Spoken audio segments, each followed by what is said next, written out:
बॉलीवुड में अपना डेब्यू करने जा रही हैं वर्णिका और आज हमारे साथ हैं एक बेहद खूबसूरत अदाकारा। उनका लखनऊ से क्या नाता है, आइए इन्हीं से जानते हैं। सबसे पहले तो आज की खबर में आपका स्वागत है। Thank you so much. आपका नाम? मेरा नाम सौम्या है और मैं आज की खबर से हूँ। और सबसे पहला सवाल मेरा ये रहेगा कि आप हमारे दर्शकों को बताइए, लखनऊ से आपका नाता क्या है? लखनऊ से मेरा बहुत पुराना नाता है। मैं यहीं पे मैंने मेरी पढ़ाई की राम स्वरूप यूनिवर्सिटी से, और स्टार्ट भी मैंने यहीं से किया, अपना करियर भी यहीं से स्टार्ट किया, छोटा मॉडलिंग करके और ऐसा करके।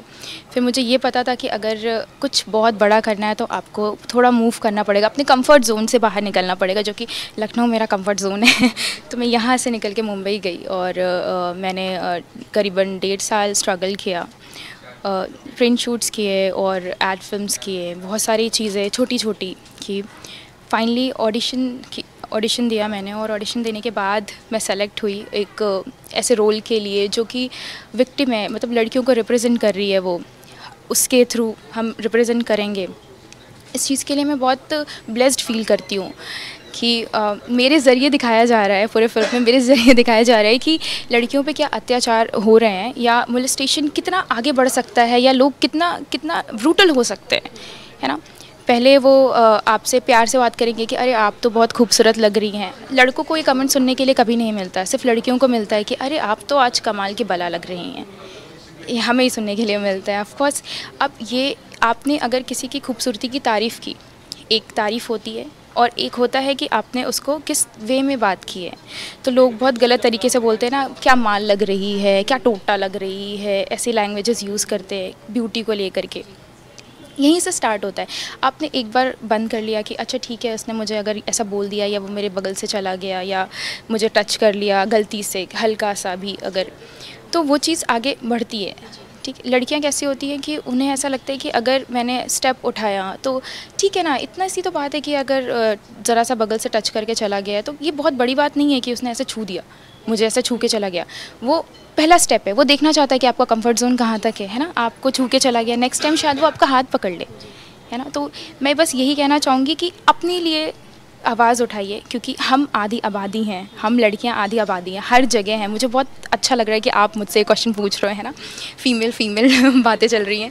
तो मैं बस यही कहना चाहूँगी कि हम आधी आबादी, अगर हम डर के जिएंगे तो कैसे जिएंगे। हम पिलर्स हैं, अगर मेल पिलर है तो फीमेल भी उतनी ही सपोर्टिव, उतना ही बड़ा पिलर है अपने देश के लिए भी और अपने परिवार के लिए भी।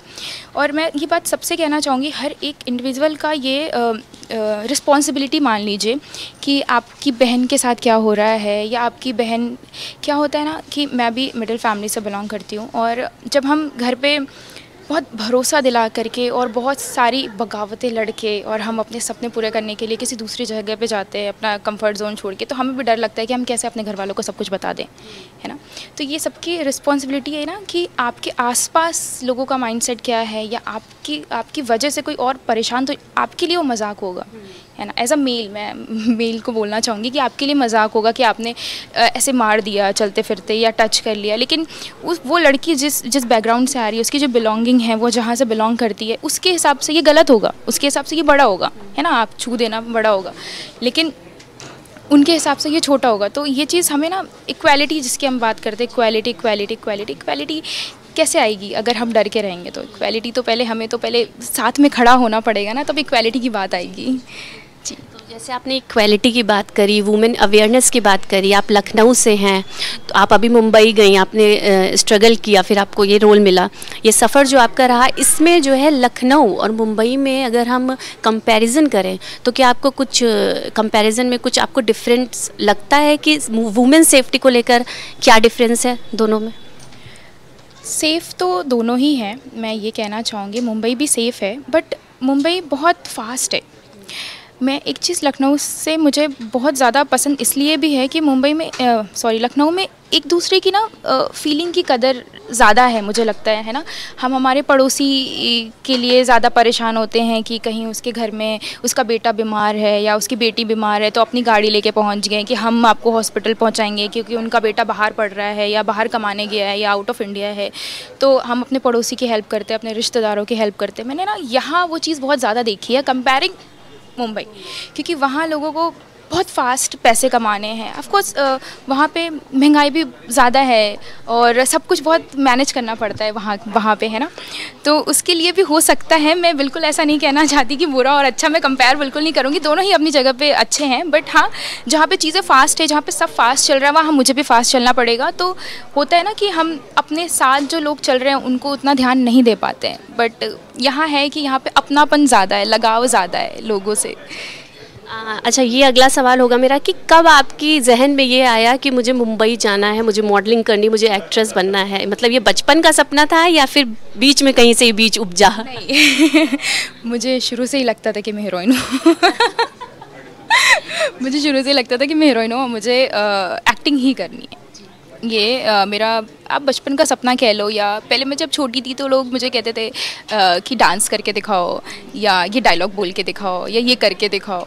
वो धीरे धीरे करके मैं बड़ी हुई तो लोगों ने उस चीज़ को थोड़ा लाइटली लिया, स्पेशली मेरे घर वाले थोड़ा लाइटली लिए कि अच्छा कि अब तो ये बड़ी हो गई, अब नहीं। लेकिन वो मेरा बचपन में काउंट करते थे कि अभी भी ऐसा करती है, ये कॉलेज में डांस कर लेती है, ये कर लेती है, वो कर लेती है।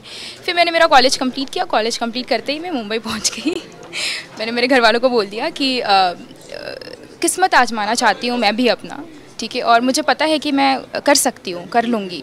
तो एक बार मैं जाना चाहूँगी, एक बार वहाँ पे देखना चाहूँगी कि आखिर में शाहरुख खान स्टार बने, दीपिका पादुकोण बने, वो कहीं ना कहीं से तो स्टार्ट किए होंगे ना, तो मे बी मेरी बिगनिंग में यहीं से है।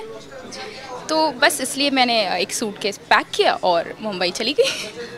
अच्छा, घर और घर वालों के अलावा मुंबई में क्या चीज़ आप लखनऊ की मिस करती हैं?